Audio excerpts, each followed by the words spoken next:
자, 12번째 썰 한번 가보도록 하겠습니다. 댓글 컨텐츠고 영상 제목, 남자는 혼자 살 거면 원룸이든 빌라든 자가만 있으면 됩니다. 역세권, 학군 이런 거 필요 없으니까 최대한 저렴한 자가 가면 됩니다 라는 영상에 달린 댓글입니다. 우리가 알아야 될 게 우리나라는 이제 혼인율 감소하고 있고 혼자 사는 분들 늘고 있습니다.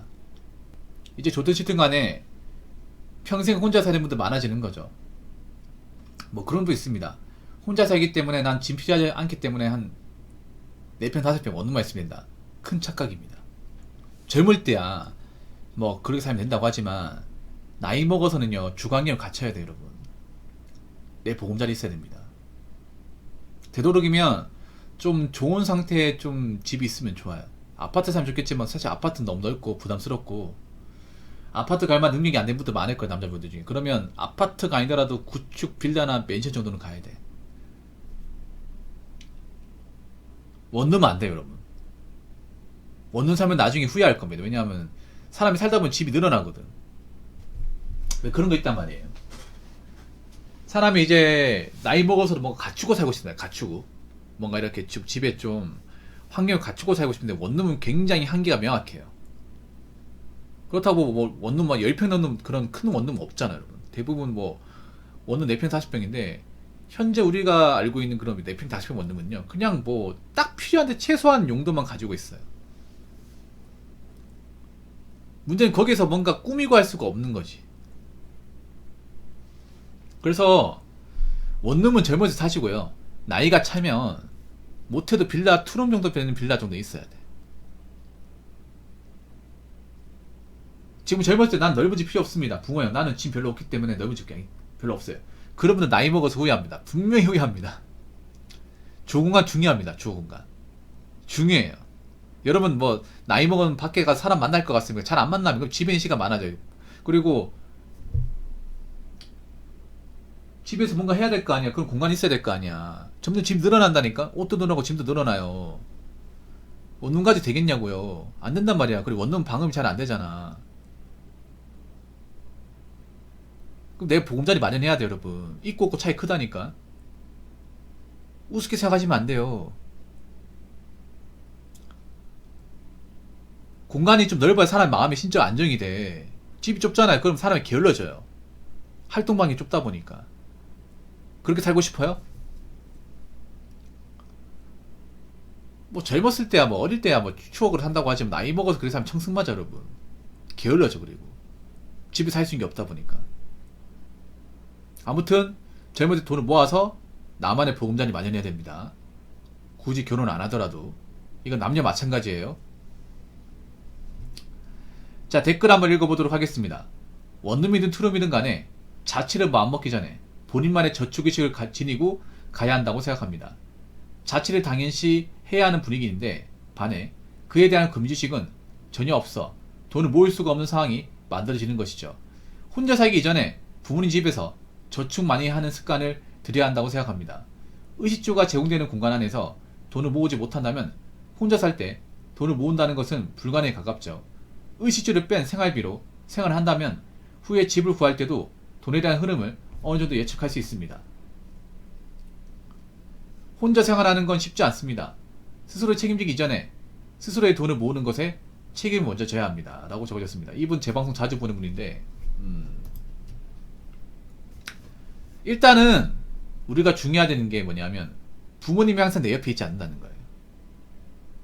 그렇다고 여러분 부모님하고 나이 먹어서 계속 살고 싶어? 그것도 아니잖아. 왜냐하면 나이 먹고 계속 살면 부모님하고 부딪히는 것도 많고 부모님도 아프면 내가 돌봐야 되거든요. 나이 먹어서 부모님 같이 살면서 이제 충돌하는 것들 많이 생겨. 아무리 부모님과 같이 살면 부모님 간섭하지. 사생활 보장이 안 되잖아요.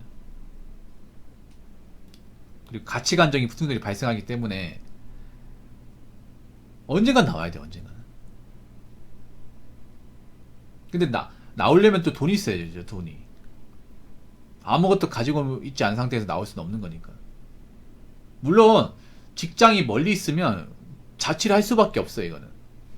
그나마 좀 뭐 내가 사는 지역에서 일자리가 구했으면 부모님 집에서 살면서 돈을 모으면 돼요. 근데 그렇지 않은 분들 많이 있잖아요. 내가 다닌 직장이 뭐 서울까지 가야 된다, 수도권에 있다, 그러면 뭐 짐 싸들고 가야겠죠. 근데 제가 늘상 얘기하는 게 자취하시는 분들이 오히려 더 불안해. 왜냐하면 지금 자취하는 분들 중에 저축을 제대로 하는 분들이 많이 없을 겁니다. 왜냐하면 아무리 자취를 하면 나간 돈이 많잖아요. 그리고 대부분 이제 수도권 쪽으로 가다 보니까 이 주거 비용이 굉장히 많이 올라간단 말이에요, 이게. 근데 생각보다 젊은 사람이 돈을 많이 버냐? 그렇지 않다는 거죠. 그래서 돈 번 걸로 다 생활하는데 다 나가, 이게.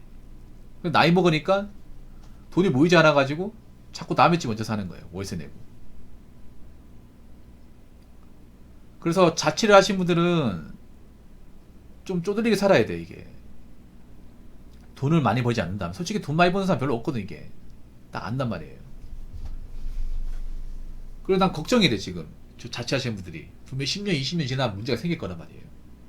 분명히 내가 장담하는데, 젊었을 때부터 이제 월세 살았던 분들 중에, 나이 먹어서 쭉 월세 분들 많을걸? 진짜 많을걸요, 이게. 그게 나중에 문제가 될걸요, 사회적으로. 장담하건데. 지금 못 느끼겠지만.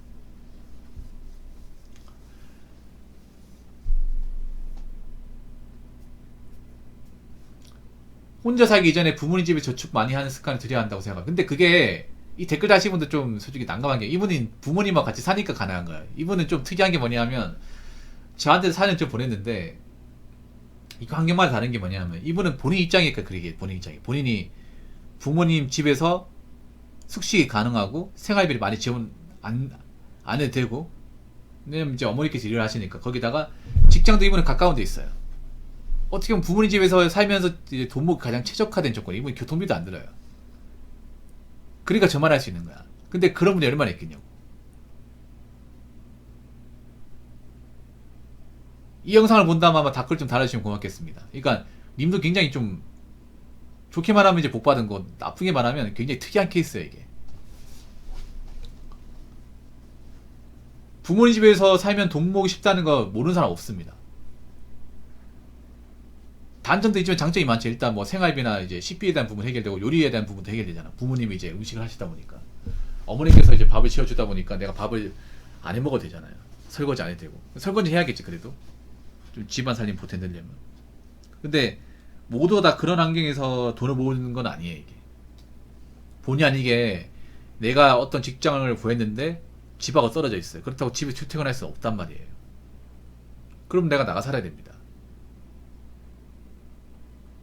그러니까 부모님하고 벗어나고 싶어서 자취한 사람도 있지만 내가 직장 때문에 어쩔 수 없이 자취한 사람도 꽤 많다는 거 알았으면 좋겠어요. 타지생활 싫은데 그 직장이 멀리 있다 보니까 어쩔 수 없이 방을 구하는 경우는 좀 있는 걸로 알고 있습니다. 그러니까 모든 사람이 다 님처럼 사는 게 아니에요. 이분도 약간 착각을 하는 게 뭐냐 하면 보통 이제 타지로 갈 때 그게 첫 번째 직장인 경우도 많아요.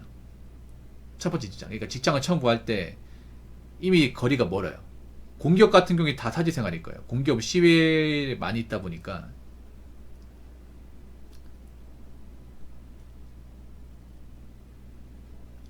그러니까 내가 타지에서 자취하는 게 첫 번째 이제 사회생활이야.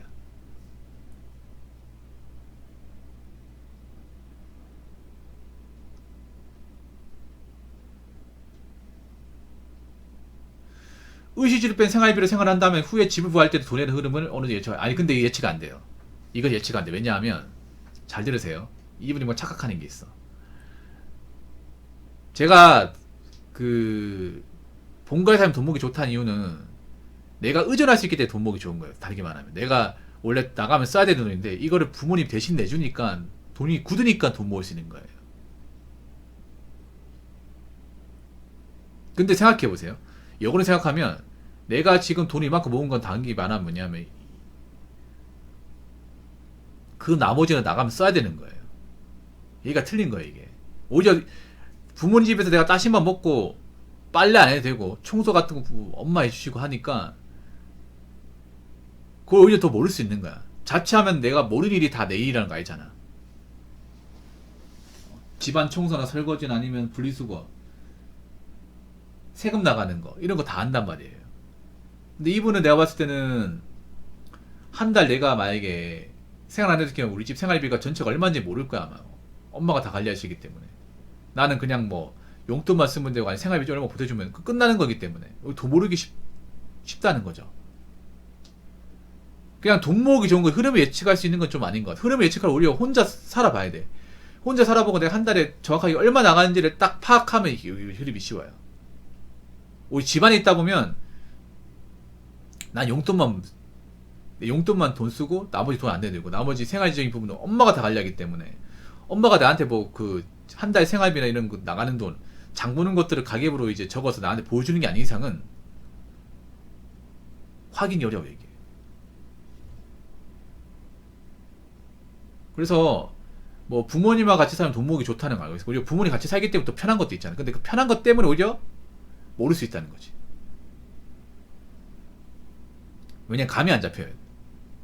늘상 당연한 거든. 내가 집에 오면 엄마가 이제 밥 해놓은 거 있고 내가 밥솥에 밥 뜨면 되고 반찬은 엄마가 해놨으니까 그 밥 먹으면 되고 그냥 그릇은 담가 놓으면 되고 엄마 설거지 할 거니까 빨래 같은 것도 집에 세탁기 있으니까 쓰면 되고 전기세는 부모님 내주시니까 내가 걱정 안 해도 되고 그럼 나는 내가 번 돈 용돈만 쓰고 나머지 모으면 된단 말이에요. 근데 이건 자취하는 거랑 개념이 다르지 완전히.